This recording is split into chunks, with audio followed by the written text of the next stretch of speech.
দেখছেন CNW news TV. করোনার সংক্রমণ উদ্বেগের পর্যায়ে নয়, এমনটাই মন্তব্য করেছে স্বাস্থ্য অধিদপ্তর। বলছি বিস্তারিত।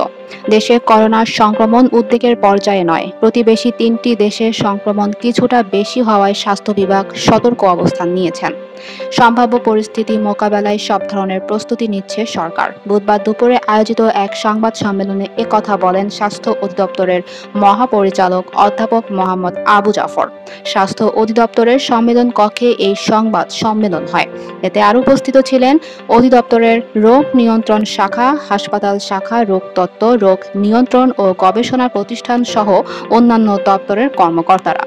স্বাস্থ্য অধিদপ্তরের মহাপরিচালক সাংবাদিকদের বলেন, এবছরে জানুয়ারি থেকে মে পর্যন্ত দেশে করোনায় সংক্রমিত ব্যক্তি শনাক্ত হয়েছে 158 জন, আর জুন মাসে প্রথম 10 দিনে শনাক্ত হয়েছে 54 জন। এর অর্থ সংক্রমণ উল্লেখযোগ্য কোনো পার্থক্য নেই, তবে প্রতিবেশী দেশগুলোতে সংক্রমণ বাড়তে দেখা যাচ্ছে। সংবাদ সম্মেলনে স্বাস্থ্য অধিদপ্তরের সিডিসির লাইন ডিরেক্টর অধ্যাপক মোহাম্মদ হালিমুর রশিদ বলেন, থাইল্যান্ডের সংক্রমণ বেশি দেখা যাচ্ছে, ভারত ও মালয়েশিয়াতেও সংক্রমণ বাড়ছে। 2020 সালের 8ই মার্চ দেশে প্রথম করোনা ভাইরাসের সংক্রমিত রোগী শনাক্তের ঘোষণা দেয় সরকার। করোনায় প্রথম মৃত্যুর কথা জানা যায় ওই বছরের 18ই মার্চ। এর 3 বছর পর 2023 সালের মে মাসে করোনার কারণে জারি করা বৈশ্বিক জরুরি অবস্থা প্রত্যাহারের ঘোষণা দেয় বিশ্ব স্বাস্থ্য সংস্থা। এর মধ্যে বাংলাদেশে 2024 সালের জানুয়ারি মাসের মাঝামাঝি সময়ে করোনার ওমিক্রন ধরনের একটি উপধরন JN1 আক্রান্ত রোগী শনাক্ত হন।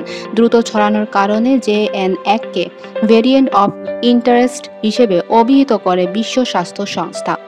স্বাস্থ্য সচেতনতা বৃদ্ধির উদ্দেশ্যে স্বাস্থ্য অধিদপ্তর করণীয় নির্দেশ দিয়েছেন। সংক্রমণ প্রতিরোধে জনসাধারণের করণীয়: জনসমাগম যথাসম্ভব এড়িয়ে চলুন এবং উপস্থিত হলে সেই ক্ষেত্রে অবশ্যই মাস্ক ব্যবহার করুন। শ্বাসতন্ত্রের রোগগুলো থেকে নিজেকে রক্ষার জন্য মাস্ক ব্যবহার করুন। হাঁচি বা কাশির সময় বাহু বা টিস্যু দিয়ে নাক মুখ ঢেকে রাখুন। ব্যবহৃত টিস্যুটি অবিলম্বে ঢাকনাযুক্ত ময়লায় ফেলার ঝুড়িতে ফেলুন। ঘন ঘন সাবান ও পানি কিংবা হ্যান্ড স্যানিটাইজার দিয়ে হাত ধুয়ে ফেলুন। অপরিষ্কার হাতে চোখ, নাক ও মুখ ধরবেন না। আক্রান্ত ব্যক্তিদের সংস্পর্শ এড়িয়ে চলুন। সন্দেহজনক রোগীদের ক্ষেত্রে করণীয়: জ্বর, কাশি ও শ্বাসকষ্টে আক্রান্ত হলে সুস্থ না হওয়া পর্যন্ত বাড়িতে থাকুন। রোগীর নাক মুখ ঢাকার জন্য মাস্ক ব্যবহার করতে বলুন। রোগীর সেবাদানকারীরাও সতর্কতা হিসেবে মাস্ক ব্যবহার করুন। প্রয়োজন হলে কাছের হাসপাতালে অথবা IEDCR অথবা স্বাস্থ্য বাতায়ন এই নম্বরে যোগাযোগ করুন।